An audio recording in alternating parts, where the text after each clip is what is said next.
Hello दोस्तों, हमारे channel में आप सबका हार्दिक हार्दिक स्वागत है। दोस्तों, बहुत बड़ा अभी अपडेट है। अभी जो ग्रुप डी में लेवल 1 में 32,438 पदों के लिए वैकेंसी निकली है, उसके बारे में बहुत बड़ा गुड अपडेट है। और फॉर्म भरने से पहले आपको ये वीडियो जरूर देखना चाहिए और ये जानकारी लेना चाहिए, नहीं तो बाद में पछताने के सिवा आपके पास कोई मौका नहीं रहेगा। आपको सिर्फ पछतावा ही पछतावा मिलेगा। आप टोटल नियम जान लें, कैसे भरना है, क्या करना है। आपको पहले अगर नहीं जान रहे हैं तो फिर आपको दिक्कत होगी। आपका अगर नौकरी हो भी जाती है तो भी आपको दिक्कत होगी।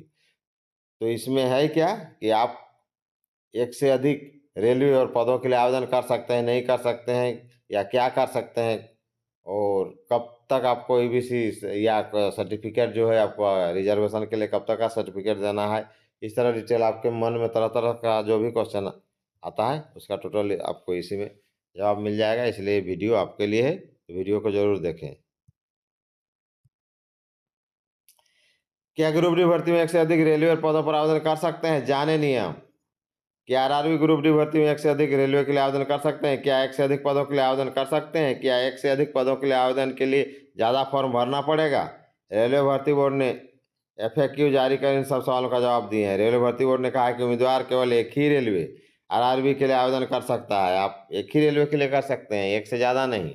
और उसमें आप कई पद भर सकते हैं। एक से अधिक रेलवे के लिए आवेदन करने पर फॉर्म रिजेक्ट हो जाएगा। कहने का मतलब आपको एक ही रेलवे के लिए भरना है, एक से अधिक रेलवे के लिए नहीं। ऐसा करने पर भविष्य में आरआरबी और आरआरसी की भर्तियों के लिए भी आप बैन हो जाइएगा। जिस रेलवे के लिए आप आवेदन कर रहे हैं, जिसके लिए कर रहे हैं, आप उसी रेलवे में एक से अधिक पदों के लिए आवेदन कर सकते हैं। लेकिन कोई एक ही रेलवे को करना है, अगर उसमें कई पद हैं उसमें आवेदन कर सकते हैं। सेम आरआरबी में अगर आप एक से अधिक पदों के लिए आवेदन करते हैं तो आपको अलग अलग आवेदन करने की जरूरत नहीं है। ऐसा करने से फॉर्म रिजेक्ट हो जाएगा। एक ही ऑनलाइन एप्लीकेशन फॉर्म में कई पदों के लिए आवेदन करने की सुविधा है। एससी, एसटी, ओबीसी और ईडब्ल्यू ऐसे अभ्यर्थियों के लिए सर्टिफिकेट की वैलिडिटी, इसको भी आइए जानते हैं। रेलवे भर्ती बोर्ड ने ग्रुप डी के 32,438 पदों पर भर्ती के लिए ऑनलाइन आवेदन की प्रक्रिया www.rrbapply.gov.in पर शुरू कर दी है। आरआरबी ग्रुप डी भर्ती को लेकर रेलवे ने एक एफएक्यू यानी अक्सर पूछे जाने वाले प्रश्न भी जारी किया, जिसमें 60 प्रश्नों के जवाब दिए गए हैं। एफएक्यू में एससी, एसटी, ओबीसी और ईडब्ल्यूएस अभ्यर्थियों के लिए सर्टिफिकेट की वैलिडिटी को लेकर अहम निर्देश दिए गए हैं। इसके मुताबिक एससी, एसटी, ओबीसी और ईडब्ल्यूएस अभ्यर्थियों के सर्टिफिकेट 22 फरवरी 25 से पहले के जारी होने चाहिए। ध्यान दीजिएगा, एससी, एसटी, ओबीसी और ईडब्ल्यूएस सर्टिफिकेट 22 फरवरी 2025 से पहले का होना चाहिए। 22 फरवरी ही फॉर्म भरने की अंतिम तिथि, यानी 22 फरवरी तक आपका चलेगा। उससे पहले तो होना चाहिए, 21 तक चलेगा। जिनका सर्टिफिकेट 22 फरवरी 25 से पहले का बना होगा उसका भी आरक्षण का लाभ मिलेगा, बाकी को नहीं। इसके अलावा ग्रुप डी भर्ती में ईडब्ल्यूएस कोटे से आवेदन करने वालों को ध्यान रहे कि ईडब्ल्यूएस सर्टिफिकेट 24 से 25 का होना चाहिए। यानी ईडब्ल्यूएस सर्टिफिकेट 1 अप्रैल 24 से 22 फरवरी 25 के बीच का ही जारी होना चाहिए। ईबीसी का मतलब है आर्थिक रूप से पिछड़ा वर्ग। आर्थिक रूप से पिछड़ा वर्ग ईबीसी के उम्मीदवार हैं वे हैं जिनकी पारिवारिक वार्षिक आय 50,000 रुपये से कम है या बीपीएल कार्ड धारक है, या केंद्र सरकार द्वारा मान्यता प्राप्त गरीबी उन्मूलन कार्यक्रम के तहत जारी कोई अन्य प्रमाण पत्र या रेलवे द्वारा जारी इज्जत एमएसटी धारक हैं। उम्मीदवारों को आर्थिक रूप से पिछड़े वर्ग को अन्य पिछड़ा वर्ग और अत्यंत पिछड़ा वर्ग के साथ भ्रमित नहीं होना चाहिए।